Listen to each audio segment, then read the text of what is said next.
Hello दोस्तों, mind zone channel पर आपका स्वागत है। मनुष्य का जीवन एक प्रकार का खेल है और मनुष्य इस खेल का मुख्य खिलाड़ी है। यह खेल मनुष्य को हर पल खेलना पड़ता है। कोई भी मनुष्य इस खेल को खेलने से बच नहीं सकता। इस वीडियो में आप जानेंगे कि इस खेल को कैसे खेलें जिससे कि आप इस खेल के बेस्ट खिलाड़ी बन सकें।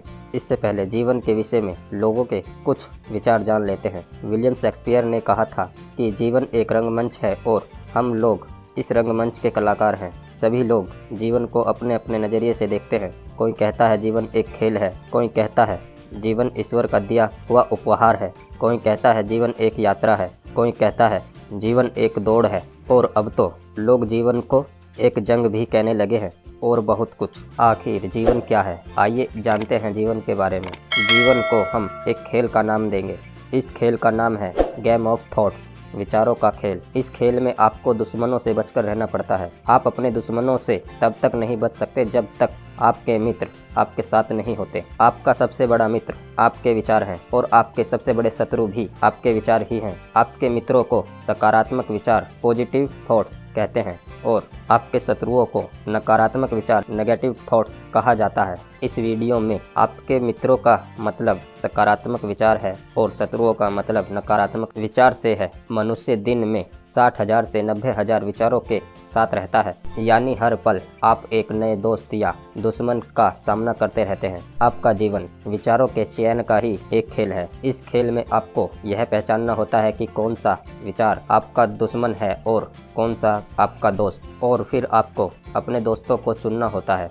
हर एक दोस्त अपने साथ कई अन्य दोस्तों को लाता है और हर एक दुश्मन अपने साथ अनेक दुश्मनों को लाता है। इस खेल का मूल मंत्र समझना है तो यह जान लो कि जब आप निरंतर दुश्मन विचारों को चुनते हैं तो उससे आपकी वैसी ही आदत बन जाती है, और अगर वहीं आप निरंतर दोस्तों को चुनते हैं तो उससे आपकी वैसी ही आदत बन जाती है। और इसका हमें पता भी नहीं चलता कि यह हमारी हैबिट है। हम दुश्मन विचारों को चुनकर वैसा ही सोचते रहते हैं और मित्र विचारों को चुनकर वैसा ही सोचते रहते हैं। जब भी मनुष्य कुछ दुश्मनों को चुन लेता है तो वह दुश्मन मनुष्य को भ्रमित कर देता है और फिर मनुष्य का स्वयं पर काबू नहीं रहता और फिर मनुष्य निरंतर अपने दुश्मनों का चुनाव करता रहता है। दोस्तों, यह आपने भी अनुभव किया होगा। जब एक नकारात्मक विचार आता है तो पता नहीं चलता कि कितने नकारात्मक विचार आकर चले गए और यह जीवन के खेल में आपको हार की ओर ले जाते हैं। मनुष्य के पास जब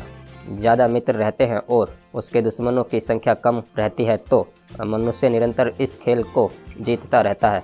मनुष्य जब जीतता है तो वह अच्छे कार्य करने लगता है और सफलता उसके कदमों को चूमती है। सभी उसकी तारीफ करते हैं और वह खुश रहता है। लेकिन जब मनुष्य के दुश्मन मनुष्य के मित्रों से मजबूत हो जाते हैं तो वह मनुष्य हर पल इस खेल को हारता जाता है और वह निराश एवं क्रोधित रहने लगता है। मनुष्य को विचारों के चयन में बड़ी सावधानी बरतनी पड़ती है, क्योंकि मनुष्य के दुश्मन मनुष्य को ललचाते हैं और मनुष्य को लगता है कि वही उसके दोस्त हैं। जो लोग इस खेल को खेलना सीख जाते हैं वे सफल हो जाते हैं और जो लोग इस खेल को समझ नहीं पाते वे बर्बाद हो जाते हैं। इस खेल में ज़्यादातर लोगों की यह समस्या नहीं है कि वे अपने दोस्तों और दुश्मनों को पहचानते नहीं, बल्कि समस्या यह है कि दुश्मनों को पहचानते हुए भी उन्हें ही चुन लेते हैं। ईश्वर यानी सकारात्मक शक्ति मनुष्य को समय समय पर कई तरीकों से यह समझाती रहती है कि इस खेल को कैसे खेलना है, लेकिन यह खेल मनुष्य को ही खेलना पड़ता है। जब मनुष्य इस खेल में हारता रहता है और यह भूल जाता है कि इस खेल को कैसे खेलना है तो ईश्वर फिर उसे बताता है कि इस खेल को कैसे खेलना है, और इसी प्रकार आपका सारा जीवन विचारों के सही चयन और गलत चयन के खेल में निकल जाता है। यही जीवन है। दोस्तों, आपको मेरी यह वीडियो कैसी लगी मुझे कमेंट करके बताएं, और यदि आपको यह वीडियो अच्छी लगी हो तो अपनी फैमिली मेम्बर और अपने मित्रों को शेयर करें। मेरे चैनल को सब्सक्राइब करें और साथ ही बेल आइकन को दबाएं, जिससे कि आपको हर वीडियो का नोटिफिकेशन समय पर मिलता रहे, और लाइक करें। थैंक यू दोस्तों।